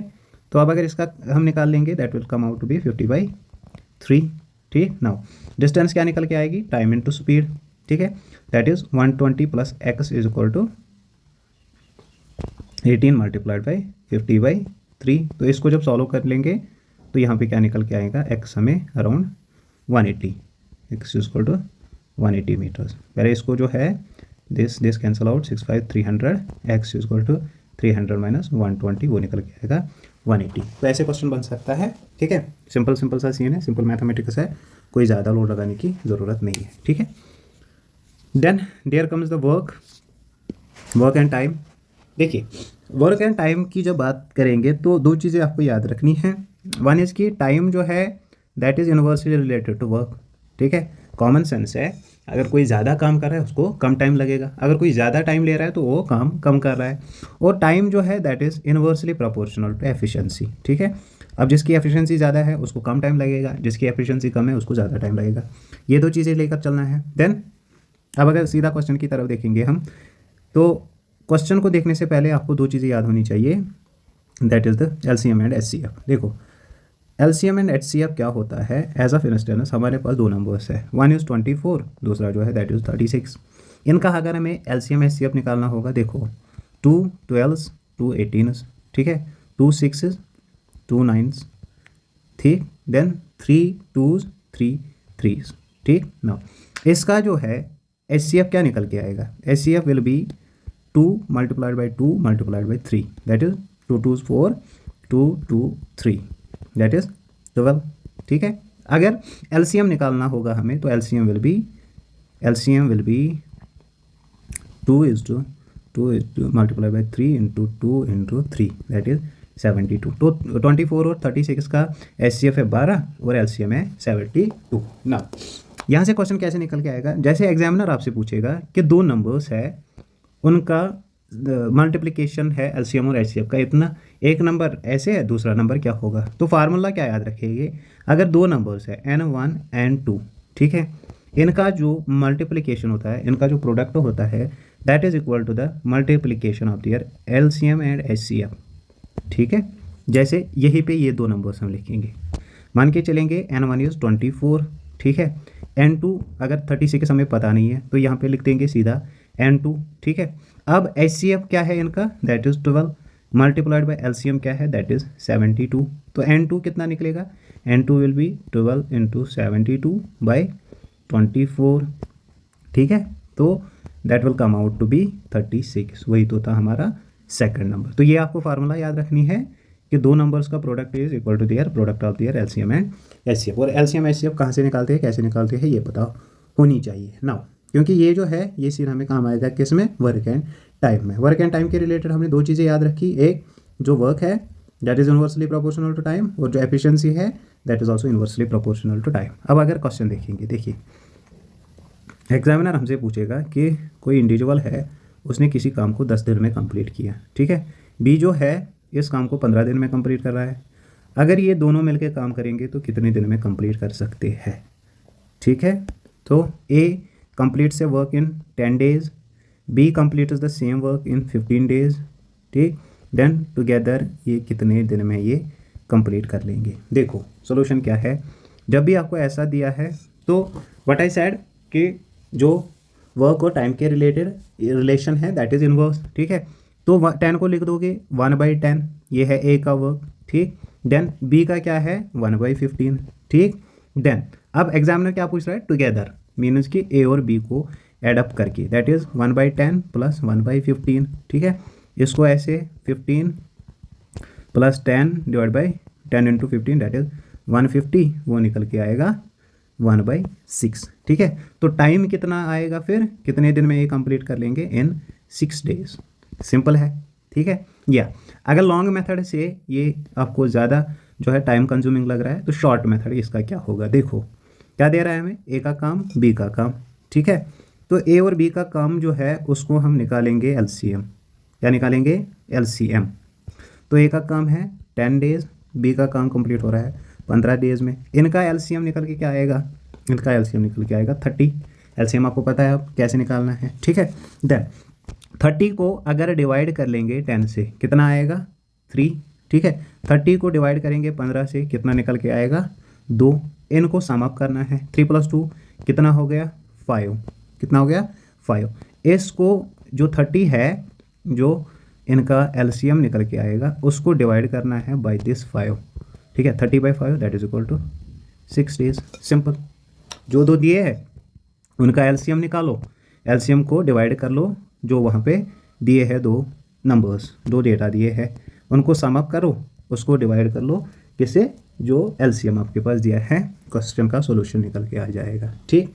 दूसरा, अब ये तो था मोस्ट ऑफ द टाइम्स ऐसे ही पूछते हैं कंबाइंड वर्क कितने दिन में कंप्लीट कर लेंगे। अब एज ऑफ इंस्टेंस ये पूछ रहा है कि कंबाइंड में कोई काम कर रहे हैं, जो अकेला है वो इतने दिन में कर रहा है कोई ए, तो बी कितने टाइम में करेगा। एज ऑफ इंस्टेंस क्वेश्चन है ए और बी जो है मिल के काम कर रहे हैं 15 दिन में कोई, ठीक है, कुछ कंस्ट्रक्शन कर रहे हैं मान के चलेंगे, ठीक है। बी जो है अकेले कर रहा है इस काम को 20 दिन में, ठीक है।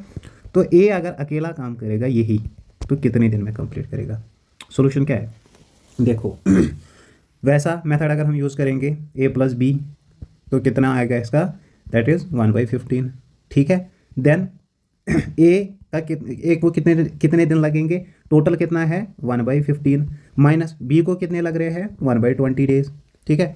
इसको क्रॉस मल्टीप्लाई करेंगे तो निकल के आएगा 5/300, वो कितना हुआ, इसको फिर उल्टा करेंगे दैट इज़ 300/5, तो ये कैंसिल आउट हुआ, 5 6 30 60, तो 60 days लगेंगे, किसको 60 days लगेंगे ए को ये काम कंप्लीट करने में।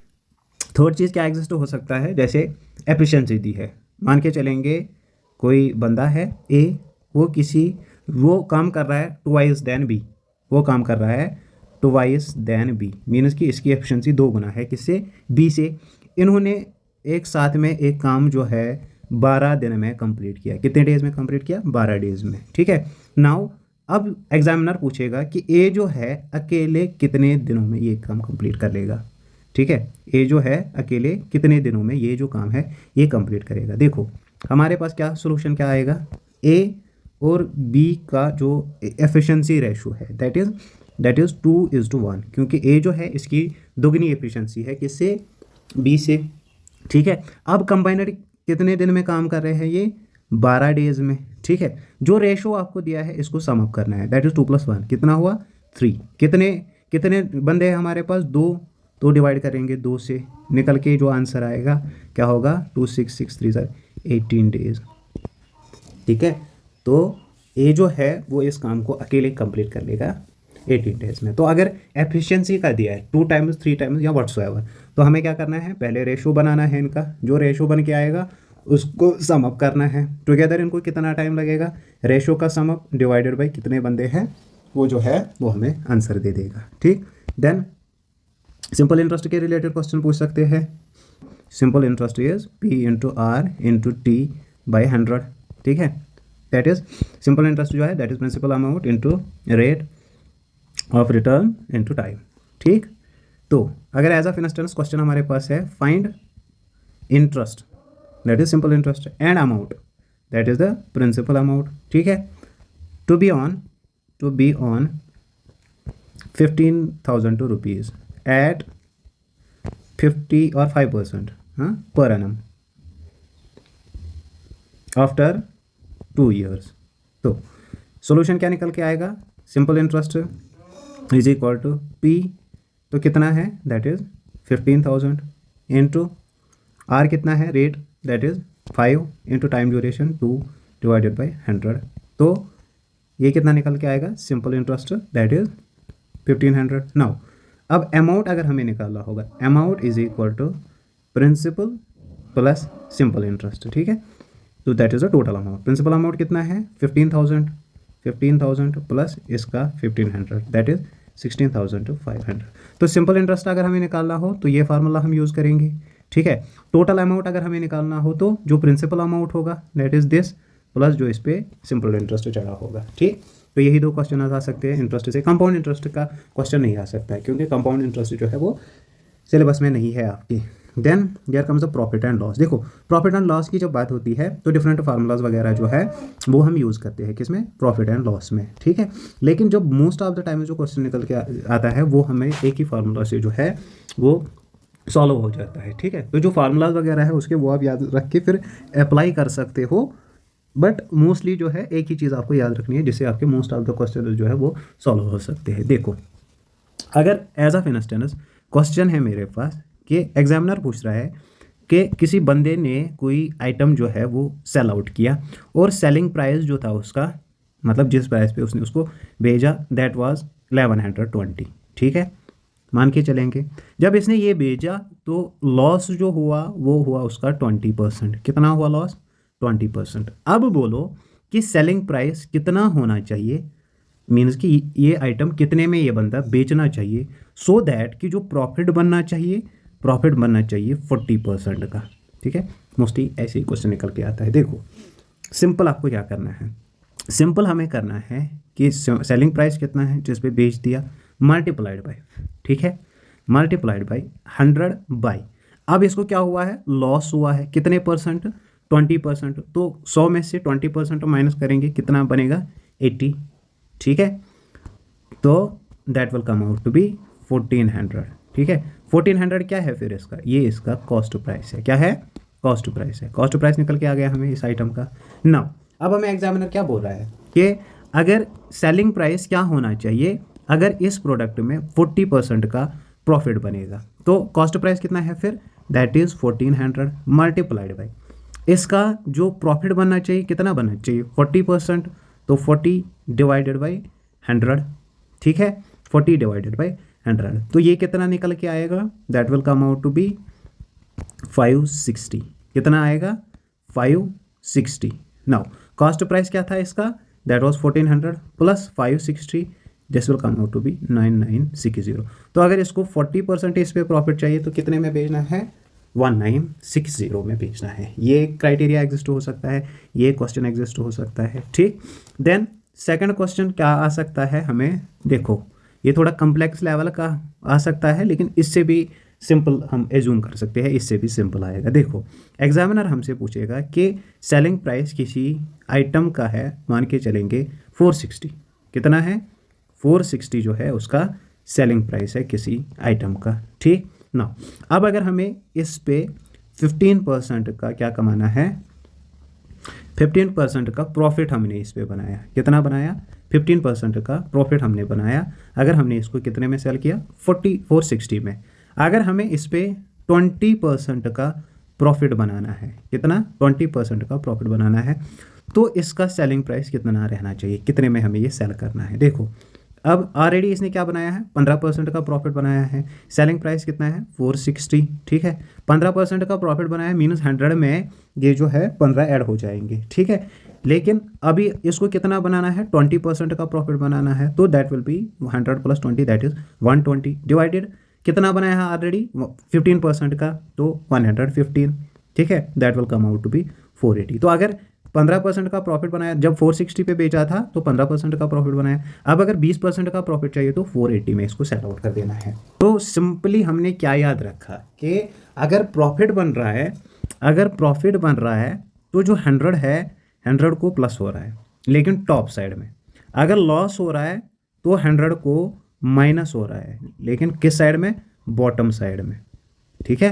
तो ये हम यहाँ पे लेकर चलेंगे, ठीक। एज ऑफ इंस्टेंस एग्जामिनर हमसे क्वेश्चन पूछेगा कि कोई इंडिविजुअल जो है उसने क्या है, उसने 20% का लॉस दिया है किसी प्रोडक्ट पे, अगर वो उसका उसने बेचा है सेलिंग प्राइस 500 पे, कितना परसेंट लॉस दिया है 20%, तो कॉस्ट प्राइस कितना होना चाहिए, लिया कितने में है, ठीक है। तो हमें क्या करना है 500 मल्टीप्लाइड बाई परसेंटेज है 20% लॉस, तो 100 बाई 100 माइनस 20, क्योंकि लॉस हो रहा है 80 is equal to that will be cost price, ठीक है। तो ये कैंसिल आउट हो जाएगा, ठीक है। तो जब ये दो कैंसिल आउट हो जाएंगे तो इसका क्या निकलेगा, दैट इज़ 50 × 100, ठीक, 50 × 100 डिवाइडेड बाई 8, तो इसको कॉस्ट प्राइस कितना पड़ रहा है 625 का। कमिंग टू द पोजीशंस, तो पोजीशंस के रिलेटेड हमें क्या क्वेश्चन पूछ सकते हैं, जैसे हमें बोलेगा एग्जामिनर कि दो बंदे हैं, एक का ए है, ए जो है वो 10th पोजीशन पे खड़ा है, बी जो है वो 5th पोजीशन पे खड़ा है, ठीक है। तो टोटल नंबर ऑफ इंडिविजुअल्स कितने होंगे इस रो में, टोटल नंबर ऑफ इंडिविजुअल्स कितने होंगे इस रो में। देखो तो हमें सिंपली क्या याद रखना है कि टोटल नंबर जो हमें निकालना है that will be position of A plus position of B minus 1।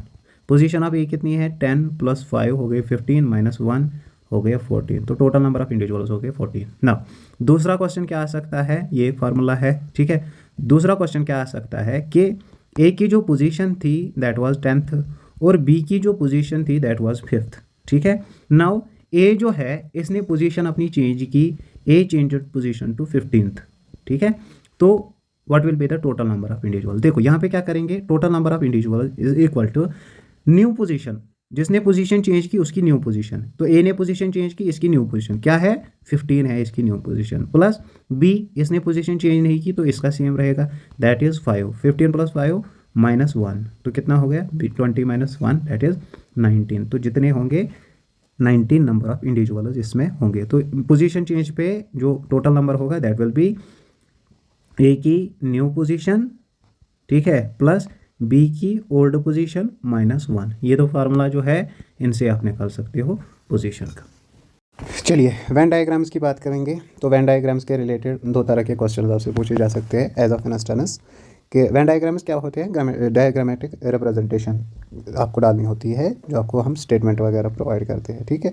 जैसे मान के चलेंगे कि आपको बोलेंगे कि सिंगर, डांसर और मेल्स का जो है आप वेन डायग्राम डालो। देखो तो अगर हम मेल्स लेंगे, ये ज़्यादा मेल्स, ठीक है। अब इन मेल्स में क्या सीन हो सकता है कि कुछ जो है कुछ सिंगर हो सकते हैं, some can there be the dancer, और कुछ ऐसे हैं जो क्या हो सकते हैं that can be both singer and the dancer. देखिए जब ऐसी रिलेशन होगी दिस ये रिप्रेजेंट करता है सम रिलेशनशिप, ठीक है। और अगर ऐसा होगा तो ये रिप्रेजेंट करता है नो रिलेशनशिप, ठीक है। देखो अब यहाँ पे क्या है मेल्स है, तो दीज आर द मेल्स, ठीक है। अब मेल्स में क्या हो सकते हैं, कुछ डांसर हो सकते हैं, तो कुछ डांसर हो सकते हैं, ठीक है, और कुछ क्या हो सकते हैं सिंगर हो सकते हैं, तो कुछ सिंगर हो सकते हैं। नाउ अब कुछ ऐसे मेल्स भी होंगे जो डांसर भी होंगे, सिंगर भी होंगे, ठीक है। तो ये इसका वेन डायग्राम बन जाएगा, ठीक। नाउ अब दूसरा क्वेश्चन अगर हम लेंगे यहाँ पे, जैसे मान के चलेंगे हमें दिया है हरियाणा, इंडिया और एशिया, ठीक है। तो हरियाणा जो है किस में आता है, इंडिया में, इंडिया किस में आता है, एशिया में। तो ये हरियाणा हुआ, this is the India and this is the Asia, ठीक।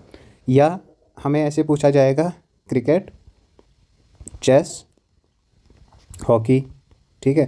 तो तीनों जो है क्या है, गेम्स है, लेकिन है डिफरेंट गेम्स। अगर डिफरेंट है तो there is no relation between the, अगर नो रिलेशन है तो सेपरेटली हम लिख देंगे इसको, ठीक है। ये इसका वेन डायग्राम बनेगा, राइट। नाउ एक और क्वेरी, जैसे मान के चलेंगे हमें दिया है फैमिली, ठीक है, या हस्बैंड एंड वाइफ, ठीक। तो हस्बैंड डिफरेंट है, वाइफ डिफरेंट है, ठीक है, लेकिन दोनों किस में आते हैं, both come under the family. तो ये इसका वेन डायग्राम बनेगा। ये सिंपल है, ये सबको आ जाएगा। नाउ अब थोड़ा इससे ज़्यादा ट्रिकी क्या पूछ सकते हैं, that is the statement and the conclusion, ठीक है। देखिए स्टेटमेंट और कंक्लूजन की बात जब आती है तो स्टेटमेंट आपको देगा एग्जामिनर, साथ साथ में कंक्लूजन देगा, ठीक है। और फिर कंक्लूजन में आपको चूज़ करना है कि कौन सा जो स्टेटमेंट है वो राइट है, राइट। देखिए एज ऑफ इंस्टेंस हमारे पास एग्जामिनर बोल रहा है कि स्टेटमेंट क्या है। देखो जब भी आपको स्टेटमेंट का प्रॉब्लम आएगा, स्टेटमेंट और कंक्लूजन का, तो दो चीज़ें आपको याद रखनी है। स्टेटमेंट और कंक्लूजन के रिलेटेड दो चीज़ें हमें याद रखनी है। पहला कौन सा चीज़, जब हम इनवर्ड टू आउटवर्ड जाएंगे, inward to outward means all, ठीक है। जैसे मान के चलेंगे कि एग्जामिनर बोल रहा है कि ऑल बर्ड्स आर लिविंग, तो बर्ड्स यहाँ पे आएंगे लिविंग, ठीक है। नाउ सेकंड थिंग इज, अगर आउटवर्ड से इनवर्ड जाएंगे, आउटवर्ड से इनवर्ड जाएंगे मतलब बाहर से अंदर की ओर जाएंगे, तो बनेगा वो सम, ठीक है। तो जब भी लिखा होगा ऑल तो आपको क्या करना है, मूव करना है फ्रॉम इनवर्ड टू आउटवर्ड, ठीक है। और जब सम लिखा है तो मूव करना है फ्रॉम आउटवर्ड टू इनवर्ड, ठीक। ये हम देखेंगे अभी प्रॉब्लम से क्या सीन रहेगा। नाउ अब अगर स्टेटमेंट है हमारे पास कि देखो स्टेटमेंट इज कि all doors are teachers, all doors are teachers, ये स्टेटमेंट है। ऑल लिखा है तो means we have to move from inward to outward, ठीक। ये पहला स्टेटमेंट है। दूसरा statement is all teachers are cups, सारे टीचर क्या है, कप है, तो we have to move from inward to outward. All doors are teachers, तो डोर्स आएंगे इनर साइड में, ऑल है तो we have to move from inside to outside, क्या है, ऑल डोर्स आर टीचर्स, तो टीचर्स आएंगे आउटसाइड में, ठीक। Then all teachers are cups, all teachers are cups, all है तो we have to move from inner to outer, तो cups कहाँ पे आएंगे, कप्स आएंगे बाहर से। नाउ ये तो हुआ इसका इस स्टेटमेंट का वेन डायग्राम जो इसने बताया था हमें। नाउ अब कंक्लूजन इसने क्या दिया है, कंक्लूजन क्या दिया है इसने, देखो कंक्लूजन में दिया है all cups are doors, all cups are doors, सारे कप जो है वो क्या है, वो डोर है। देखो all cups are doors means कि कहाँ से रन कर रहा है, from the outer to inner. जब आउटर टू इनर हम रन करेंगे तो ऑल आएगा कि सम आएगा, सम आएगा, क्योंकि आउटर से जा रहे हैं इनर की ओर। तो ये जो कंक्लूजन है ये सही नहीं होगा, ठीक है। दूसरा conclusion all doors are cups, all doors are cups, देखो अब all doors are cups means के कहाँ से मूव कर रहा है, इनर से, डोर इनर साइड से है तो इनर से बाहर की ओर मूव कर रहा है, ऑल डोर्स आर कप्स, तो ये सही से फिट होता है, ये कंक्लूजन सही होगा। देन अगर ऐसा बोलेगा all doors are, all teachers are doors, देखो all teachers are doors, all teachers, तो टीचर्स से जब अंदर की ओर जाएंगे टुवर्ड्स द डोर्स तो सम आना चाहिए, लेकिन ये क्या बोल रहा है कंक्लूजन में ऑल, तो ये भी फिट नहीं होगा, ठीक है।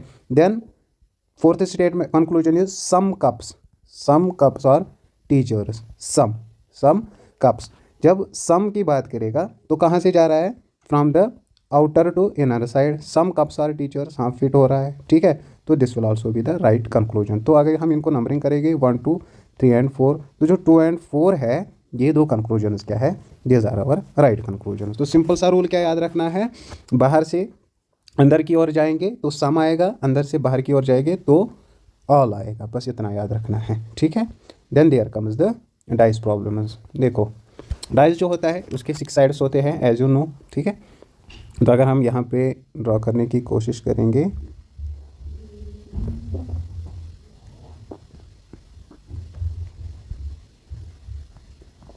ठीक है, देखो अब क्या हो सकता है, हमारे पास एक सिंगल डाइस देगा, सिंगल डाइस कुछ साइड्स देगा, किसी साइड का बोलेगा इसका क्या अपोजिट होगा। देखो जो भी सारे साइड्स होते हैं डाइस के, आपको याद रखना है कि जो सम ऑफ ऑल साइड्स होता है, sum of opposite sides, sum of opposite sides that is 7। क्या होता है 7। जैसे अगर बोलेगा एग्जामिनर कि एक साइड जो है दैट इज़ 3, तो 3 के अपोजिट क्या होगा, 3 + x = 7, x = 7 - 3 दैट इज़ 4, तो दूसरा साइड होगा 4। एक साइड है 5, दूसरा साइड होगा 2, एक साइड है 1, दूसरा साइड होगा 6, सो फोर्थ एंड सो ऑन। ये तो है एक सिंगल डाइस का। अब सिंगल डाइस से यूजुअली नहीं पूछते हैं, हाँ डबल डाइस से मैक्सिमम चांसेस है पूछने के, ठीक है। अब अगर 2 डाइस है, डाइस 1 एंड डाइस 2, ठीक, तो यहाँ पे 2 चीज़ें एग्जिस्ट हो सकती है। नंबर 1 के कॉमन होंगे 2 साइड्स, ठीक है। अगर 2 साइड्स कॉमन हैं तो वो हमें क्या करने हैं, कैंसल आउट करने हैं, कैंसल आउट कर देने हैं, ठीक है। अगर एक कॉमन साइड है, अगर एक कॉमन साइड है तो उसको क्या करना है, वहाँ से हमें टर्न करना है क्लॉकवाइज। क्या टर्न करना है, क्लॉकवाइज ना। 2 रूल याद रखने हैं 2 डाइसेस के केस में। अगर कॉमन 2 साइड्स है वो कैंसल आउट करने हैं, तो फिर जो रिमेनिंग रहते हैं they will be opposite to each other, ठीक है। अगर एक ही साइड कॉमन है तो हमें रन करना है क्लॉकवाइज। अब प्रॉब्लम से देखेंगे, देखो तो ये 2 डाइस है, मान के चलेंगे this is 1, this is 3, this is 5, ठीक है। तो यहाँ से इसका है ये 1, 4 एंड 6, ठीक। तो कौन सा साइड कॉमन है, दिस साइड इज़ कॉमन, 1 यहाँ पे है, यहाँ पे है, तो हमें बिगिन कहाँ से करना है, फ्रॉम द कॉमन साइड, वहाँ से क्लॉकवाइज चलना है, ऐसे ऐसे, ठीक। लाइकवाइज यहाँ पे भी चलना है क्लॉकवाइज, ऐसे और ऐसे। तो जब हम क्लॉकवाइज चलेंगे तो क्या सीन रहेगा हमारे पास, देखो 1 कॉमन है पहले वाले डाइस में, दूसरे में भी 1 है। देन यहाँ पे क्या आता है, इसमें 3 आएगा। देन यहाँ पे क्या आएगा, 4 आएगा इसके नीचे। देन यहाँ पे 5 है, 5 के अपोजिट आएगा 6। सिंपल है, ठीक है। अगर एक ही साइड कॉमन है तो क्लॉकवाइज चलना है, अगर 2 साइड कॉमन है तो वो कैंसल आउट हो जाएंगे, फिर जो रिमेनिंग रहेगा that will be the opposite side of the given side. तो ये डाइस का भी प्रॉब्लम जो है पहले पहले पूछते थे, अब नहीं आते हैं, मे बी अगर पूछ लेंगे तो यही लॉजिक आपको अप्लाई करना है, right. Now then there comes the final thing that is the this number series. देखिए जब भी आपको नंबर सीरीज का क्वेश्चन आएगा कुछ रूल्स आपको याद रखने हैं। पहला, या तो एडिशन होगा, ठीक है, एज ऑफ इंस्टेंस हमें एग्जामिनर बोल रहा है 1 3 5 7 डैश, तो 1 को ऐड किया है 2 दैट इज़ 3, 3 को 2 ऐड किए दैट इज़ 5, 5 को 2 ऐड किए दैट इज़ 7, 7 को 2 ऐड करेंगे दैट इज़ 9। सिंपल। दूसरा सब्ट्रैक्शन हो सकता है, ठीक है, सब्ट्रैक्शन हो सकता है। जैसे यहाँ पे है 5, जैसे यहाँ पे है 11 9 7 5 डैश, तो 11 को सब्ट्रैक्ट किया 2, 9, 9 को 2 सब्ट्रैक्ट किया 7, 7 को 2 सब्ट्रैक्ट किया 5, 5 को 2 सब्ट्रैक्ट करेंगे तो 3 आएगा, ठीक है। देन थर्ड थिंग क्या एग्जिस्ट हो सकती है, डिवीजन हो सकता है, और फोर्थ थिंग क्या हो सकती है, मल्टीप्लिकेशन हो सकता है, ठीक। तो यूजुअली जब स्लाइटली इंक्रीज और डिक्रीज होगा तो एडिशन सब्ट्रैक्शन है, अगर मैग्निफिसेंटली इंक्रीज और डिक्रीज होगा तो डिवीजन मल्टीप्लिकेशन है। थर्ड थिंग, नाउ फोर्थ चीज़ क्या एग्जिस्ट हो सकती है, स्क्वायर रूट, ठीक है, स्क्वायर रूट आपसे पूछ लेगा। Then fifth cube root, sixth क्या आएगा, स्क्वायर रूट और क्यूब रूट। देन एडिशन और सब्ट्रैक्शन या फिर मल्टीप्लिकेशन। तो जो भी आपके पास सीरीज़ दी गई है तो आपको यही रूल अप्लाई करने हैं, या तो क्या इसमें एडिशन तो नहीं हो रहा है, ठीक है, क्या इसमें सब्ट्रैक्शन तो नहीं हो रहा है, क्या इसमें डिवीजन या मल्टीप्लिकेशन तो नहीं हो रहा है, स्क्वायर रूट तो नहीं हो रहा है, क्यूब रूट तो नहीं हो रहा है, या फिर स्क्वायर क्यूब रूट और उसके साथ साथ प्लस माइनस तो नहीं हो रहा है। जैसे एज ऑफ इंस्टेंस हम यहाँ पे लेंगे दिस इज 6 7 11 20 डैश, ठीक है। देखो यहाँ पे क्या हो रहा है, 6 के बाद 7 means something is getting added, ठीक है। 7 को 4 ऐड कर लेंगे, ठीक, तो वो आ रहा है 11, लेकिन फिर 11 को 9 ऐड करेंगे वो बनेगा 20। यहाँ पे एडिशन तो हो रहा है लेकिन ये यूनिफॉर्म एडिशन नहीं हो रहा है। एज ऑफ इंस्टेंस अगर अभी होते 2 ऐड होते, 4 ऐड होते, 6 ऐड होते तो दैट वाज यूनिफॉर्म एडिशन, तो एडिशन ही हो रहा है। दैट मीन्स कि यहाँ पे ये जो एडिशन हो रहा है, अब हम देखेंगे अगर या तो सिंपल एडिशन हो सकता है, सिंपल एडिशन भी नहीं है क्योंकि यहाँ यूनिफॉर्मली नहीं बढ़ रहा है, तो हम देखेंगे कि कहीं जो है स्क्वायर या क्यूब रूट का तो एडिशन नहीं हो रहा है। एज ऑफ इंस्टेंस हम बोलेंगे 6 को +1 करेंगे, लेकिन 1 का स्क्वायर, ठीक है, 1 का स्क्वायर इज 1, दैट इज 6 + 1 वो आएगा 7, ठीक है, आ गया यहाँ तक हमें। देन 7 को अगर हम ऐड करेंगे 2 का स्क्वायर, 2 का स्क्वायर हो गया 4, 7 + 4 हो गए 11। देन 11 को ऐड करेंगे फिर 3 का square that is 9, 11 + 9 that is 20, 20 को ऐड करना है फिर 4 का स्क्वायर दैट इज़ 16, 20 + 16 इज 36, ठीक है। देन दूसरा क्वेश्चन अगर हम लेंगे यहाँ पे as of instance there is 12, 22, 42, 72 and dash. देखो 12 इसको ऐड किए हैं 10, इसको ऐड किए हैं 20, इसको ऐड किए हैं 30, तो 72 को ऐड होंगे 40, ठीक है, तो वो निकलेगा 112। ये सिंपल सा क्वेश्चन है।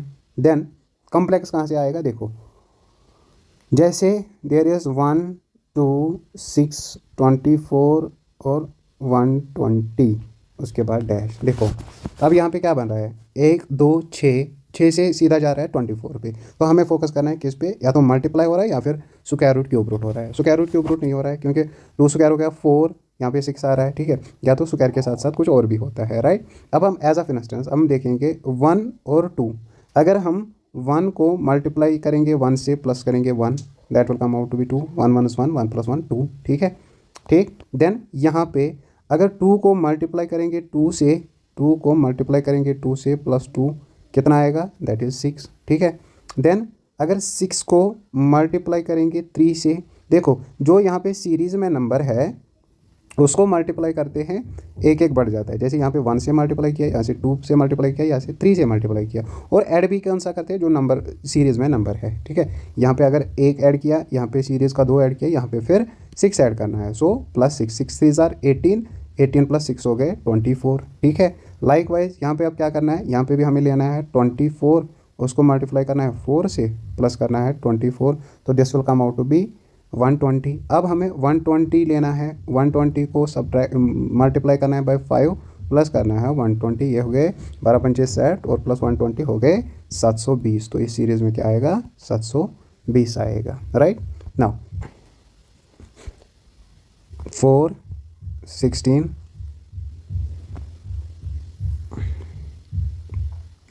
ठीक है, 36 64, तो क्या हो रहा है, दिस इज़ 4 2 का स्क्वायर, दिस इज़ 16 4 का स्क्वायर, दिस इज़ 36 6 का स्क्वायर, दिस इज़ 64 8 का स्क्वायर, तो यहाँ पे डैश पे क्या आएगा 10 10 का स्क्वायर इज़ 100, तो यहाँ पे आएगा 100।